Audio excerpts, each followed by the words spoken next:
हरियाणा के ऊर्जा, परिवहन एवं श्रम मंत्री श्री अनिल विज ने आज कांग्रेस नेता राहुल गांधी पर तीखा प्रहार करते हुए कहा कि राहुल गांधी की आत्मा पाकिस्तान में बसती है। वे समय समय पर पाकिस्तान का दर्द व्यक्त करते रहे हैं और हाल ही में हुए ऑपरेशन सिंदूर पर भी सवाल खड़े किए थे। मीडिया कर्मियों के सवालों का जवाब देते हुए श्री विज ने कहा कि अब तो पाकिस्तान के विदेश मंत्री ने भी साफ कर दिया है कि वे भारत और पाकिस्तान के बीच हुए समझौते पर किसी का दबाव नहीं था। आतंकवादियों ने भी स्वीकार किया है कि भारत की सेनाओं ने उन्हें पूरी तरह नेस्तनाबूद कर दिया है। श्री विज ने कहा कि इसके बाद भी राहुल गांधी यदि सवाल उठाते हैं तो यह हमारी सेना के शौर्य और देश की ताकत पर प्रश्न चिन्ह लगाने जैसा है। उन्हें पूरे देश में माफी मांगनी चाहिए। ऊर्जा मंत्री ने सुरजेवाला का हास्यास्पद कटाक्ष करते हुए कहा कि सुरजेवाला जी का राजनीति में कोई सकारात्मक योगदान नहीं रहा है। वे सत्ता से बाहर होने के बाद सुबह सुबह उठकर रोना शुरू कर देते हैं। देखिए, अब ये जो आप सवेरे सवेरे सुरजेवाला जी का नाम ना लिया करो। मुझे अच्छी तरह से मालूम है, जब से वो सत्ता से बाहर हुए हैं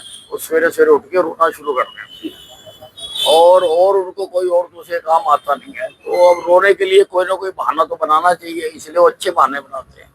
हाँ हाँ, वो बिल्कुल ठीक कह रहे हैं कि जो राहुल गांधी जी की आत्मा है वो पाकिस्तान में ही है और पहले भी बार बार वो जता चुके हैं। उनको पाकिस्तान का ही दर्द सताता है और अभी जो ऑपरेशन सिंदूर हुआ उस पर भी इन्होंने बहुत प्रश्न चिन्ह उठाए, परंतु अब तो उनके विदेश मंत्री डार ने कह दिया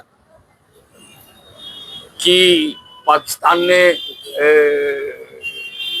और हिंदुस्तान में किसी के दबाव में कोई समझौता नहीं हुआ है। और अब तो वहां के आतंकवादियों ने कह दिया कि हिंदुस्तान की सेना ने हमें आकर पूरी तरह से नेस्तनाबूद कर दिया। तो अब तो राहुल गांधी जी को मान लेना चाहिए और सारे देश से माफी भी मांगनी चाहिए, क्योंकि ये प्रश्न चिन्ह उठा रहे थे हमारे सेनाओं के शौर्य पर, हमारे देश की शक्ति पर ये प्रश्न चिन्ह उठा रहे थे। तो अब तो उनको माफी मांगनी चाहिए। दास्ताने हरियाणा न्यूज अब उपलब्ध है 1100 प्लस डिजिटल केबल नेटवर्क पर and Android based DTH smart set top box, सभी ओटीटी प्लेटफॉर्म।